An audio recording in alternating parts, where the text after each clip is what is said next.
闻一开始先来关心疫情，今仔日增加43040例本土病例，比顶礼拜六增加4800多例。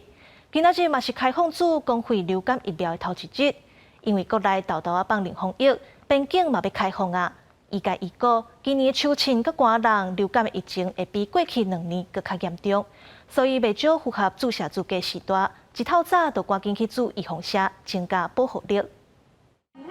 行动无方便的长者，在医护人员的协助之下，也顺利完成注流感疫苗。公费流感疫苗开始注，透早就未少的长者来到注射站排队，年纪65岁以上的长者也可以同齐免费注肺炎链球菌疫苗。这位阿伯倒手注流感，正手注肺炎链球菌。也是担心说疫情之后会有流行，是不是？对，怕会感染到变成肺炎哈。我爸每年都打的，他们流感也打 ，COVID-19 也打，肺炎链球菌也都打过了。根据疾管署规划，今年度公费流感疫苗分2阶段开始注。第一阶段10月初起，包括医师人员65岁以上长者、长照机构人员、下龄前幼儿、有心的护理人、高风险慢病、罕病、重大伤病患者、婴儿父母、幼儿园托育机构人员、学生等族群。第二阶段为11月初1开始注，对象是50至64岁无高风险慢性病成人。今年度要提供630万剂4价的公费流感疫苗。另外，国内新冠肺炎疫情初1犹原有43040例本土病例，个案分布以新北市8756例上侪，全台增加227例中重症，48人死亡。新增的病例数较昨天减少240例，减少约0.6%，较上周六多4883例，增加约12.8%。指挥中心统计，到9月30日，4岁以下幼儿注新冠疫苗第1剂已经达到39.6%。即马正伫秋冬流感流行季，呼吁符合注对家这民众同齐注流感疫苗，提升保护力。记者综合报道。交通部观光局昨公告旅行业出入境团体旅游的指引，本地规定出国旅客要注满3档疫苗，煞引起旅游业反弹。经过沟通了后，政策改变，取消注3档疫苗限制。若准入境旅客确诊，医疗费谁人出力？卫福部长施瑞元强调讲，边境先开始解禁，原则上是公费出钱较合理。观光局伫3日颁布的旅行业办理入出境团体旅游操作指引，一开始明定出团旅客爱注3剂，不过国门发到业者7月优化反对，业者反映旅行社无公权力，敢若会使建议旅客注好疫苗。经过紧急的沟通，观光局伫3日暗时更改这指引，正式改变取消出国旅客注3剂的限制。世界上有非常多的国家，他们的入境规定各不同。有的要打3剂，有的打2剂，有的甚至什么都不用。那这个部分来讲，也容易造成就是我们实际上操作上的困难。修正了指引，出境旅行团敢若限制指派领队爱注3剂疫苗，旅客若是确诊，爱提供必要协助甲安排食大甲交通。另外，伫旅客这边建议投保，一旦伫境外确诊，对采检日期7天内底袂用坐飞机转来台湾，目的地国家若是有隔离的政策，旅客必须爱支付隔离医疗费用。另外，伫10月13开始，咱国开放边境入境免隔离，万一入境的人确诊费用，什么人要负责？卫福部讲，初期原则上就是公费。初期来看，国外也就是说外国籍的观光客要进来，应该不会那么快。首先这一批回来的大部分还是我们的国人，所以刚开始我们仍然会以公费来处理。对着后疫情时代，旅游应该注意的事项，旅游品质保障协会也提醒民众，疫情了后旅游成本增加，更改机票也是大费用可能提悬。另外，旅游目的地对确诊有无同的政策，建议旅客一定要家己来投保附加海外突发疾病保险的旅游平安险来降低风险。记者综合报道。来关心选举的消息，年底要拼连任的彰化县长王惠美，3日暗时去鹿港参加社区活动。落车的时阵，煞有一个查甫人食酒醉，手举草架啊，人来人去。因为离王惠美的车干那2米，维安人员随甲压制条。不过，这个查甫人被警方依照妨害公务、恐吓维安等罪嫌上班。伊就是涉嫌夜刀啊性的查甫人，3日暗时伫彰化鹿港一场社区活动，互县长王惠美的随从，甲伊制服，因为当时伊摕着草架啊，前往近王惠美的轿车，这个查甫人也因为情绪失去控制，草架摕出来乱比，随即遭到压制。因老母这挂草啊多大鱼环境起来，因母啊想转去，因可能啉烧酒啉醉了。那对方喝酒没关系，没关系，没事，谢谢。对方有喝酒，没事的，没事。当地里长澄清，并且替伊讲话，李王回美是平常心，拜六照常来走行程，随从也拢真紧张。关会人员一直低调咧，唔敢大意。另外，民进党参选人黄秀芳拜六行程满，一天内底连走5个议员竞选总部成立大会，周边的警力甲人员随时保持警戒。不成立，秀芳都会来到场，那也会跟乡亲来报告。那我最近提出的政见，希望乡亲能够支持。妨害公务以及恐吓危安罪，随案移送彰化地检署侦办。警方表示，这阵民进党甲国民党参选人虽然拢无申请增加警力，不过警察也落实安全巡捕甲现场警戒，避免资料事件发生。记者综合报道。民进党台北市长参选人陈时中今仔日成立竞选总部，总统蔡英文、副总统赖清德拢去现场相听。另外有风声讲，民众党和国民党要合作，做伙支持蒋万安。不过郭文哲早起和吴珊珊共台破解谣言。若互郭文哲批评讲，选举选甲看无影的蒋万安是回应讲，市民安怎看较重要。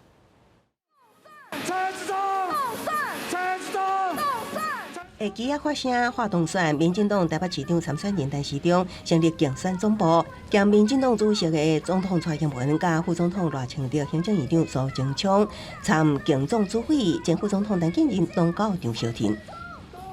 从1998年到现在，我们最有机会在首都选赢的一次，很多福国利民的政策都可以在首都更有力的来实践。请问各位乡亲，一个武力回天的副市长，又怎能当好市长呢？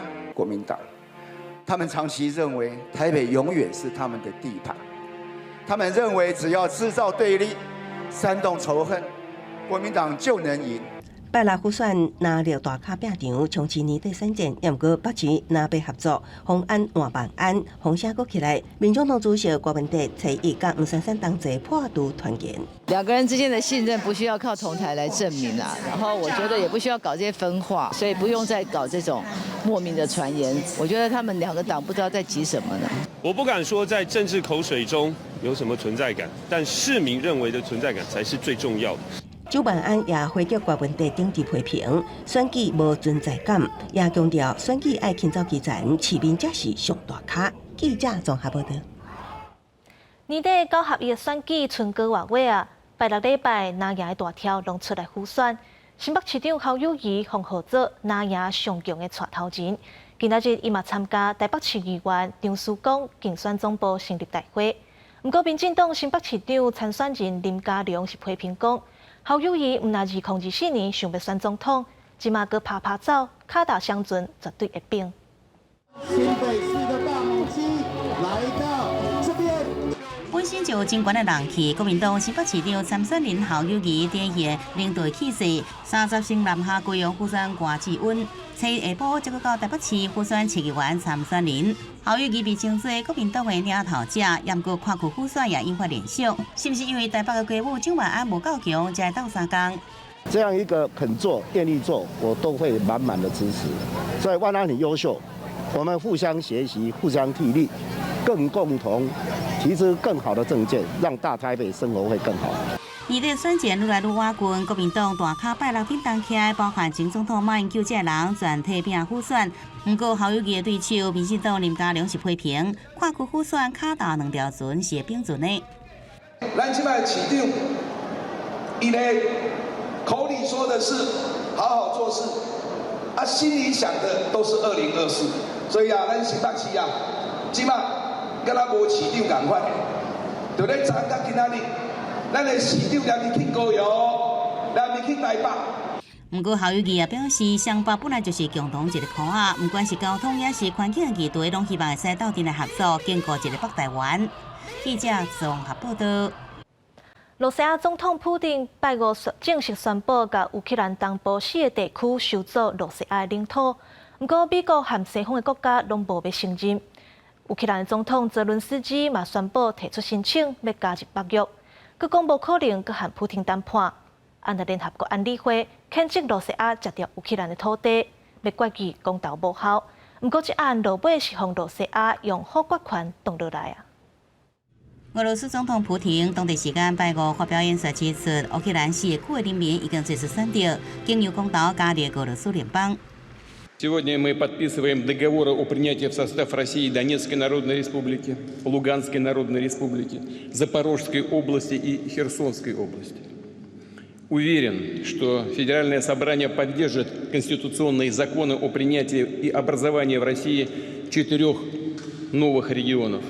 最近伫乌克兰的4个地区发起立国公投，全国政府拢宣称选举胜利。不过乌克兰甲欧美国家是讲这是骗局。乌克兰总统泽伦斯基宣布向北约提出立会申請，並且暗指無可能甲普丁來談判。Тому ми готові до діалогу з Росією, але вже з іншим президентом Росії. Ми робимо свій визначальний крок, підписуючи заявку України на вступ у пришвидшеному порядку в НАТО.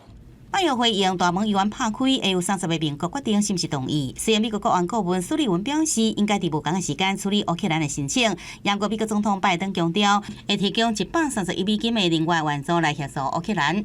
America and its allies are not going, let me emphasize this, are not going to be intimidated, are not going to be intimidated by Putin and his reckless words and threats.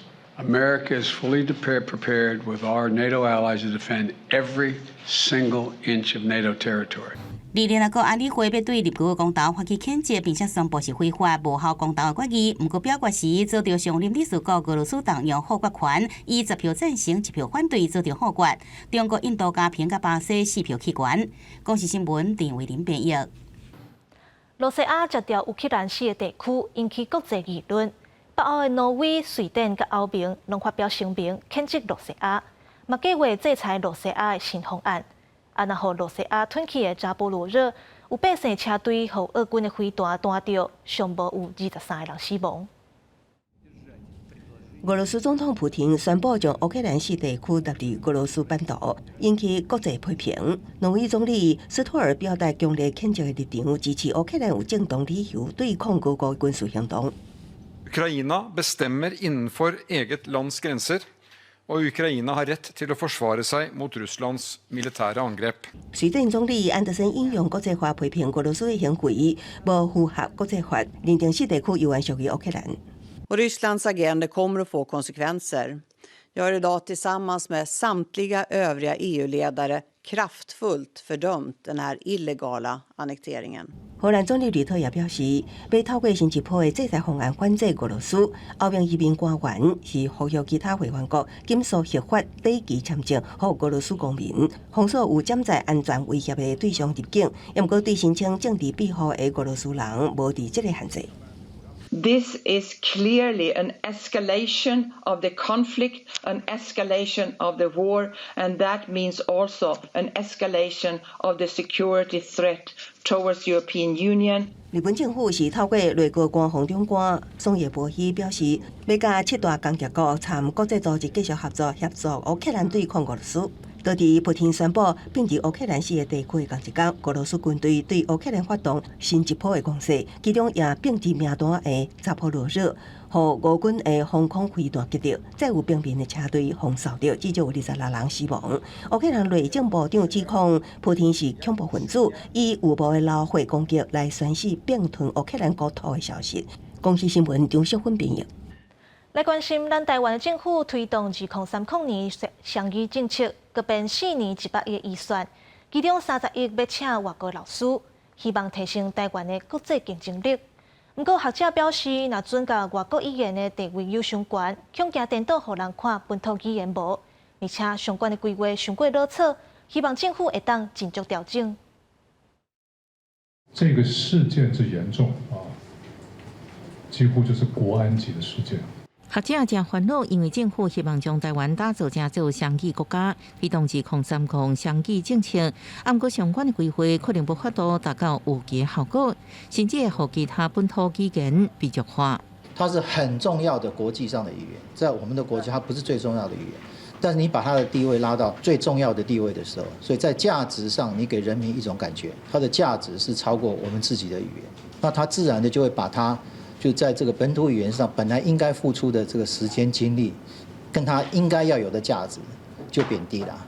你让那些非英语科系出身的老师来教你英文啊，在数学课教你英文，你的英文会变好吗？学科会很糟糕，当然还有就是中文也会变差。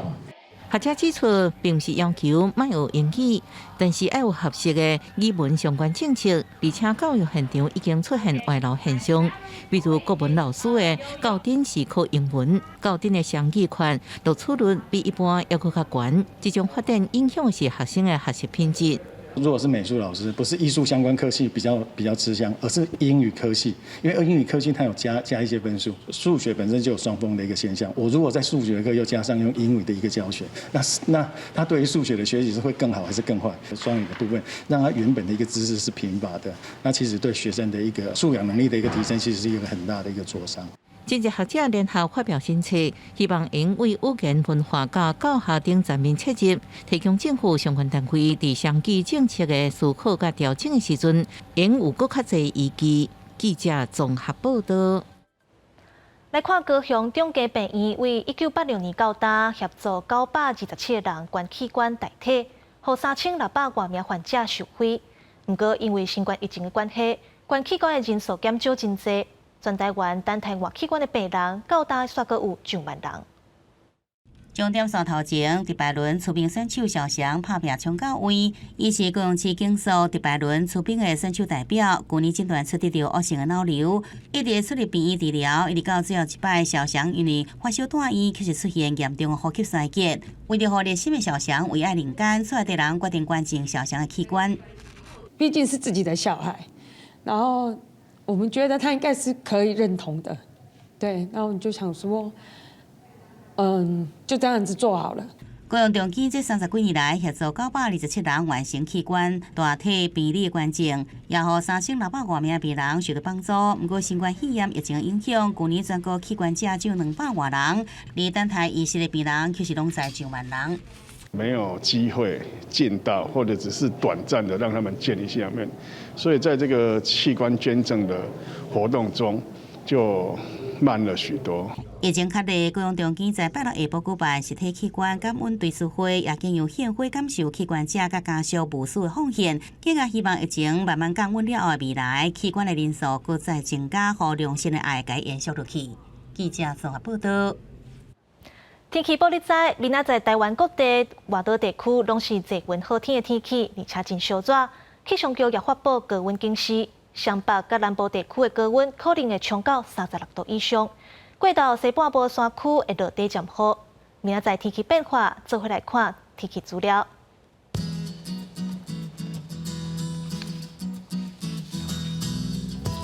北部地区25度到34度。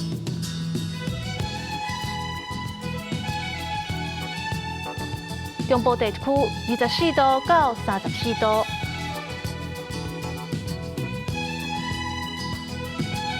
南部地区25度到36度，东部地区24度到31度，外岛地区25度到34度。还有未来3天的天气。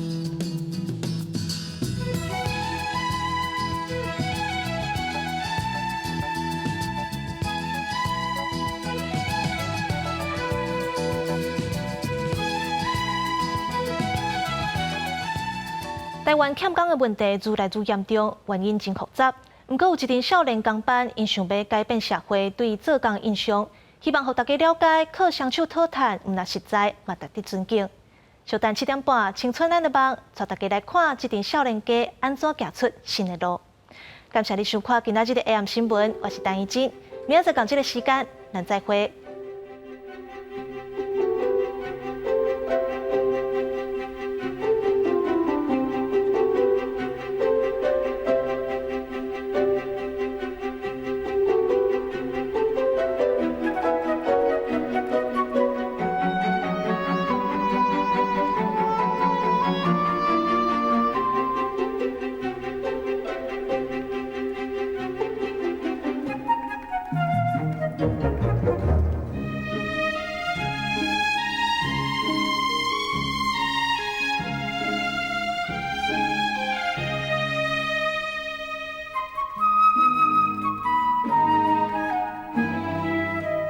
拜。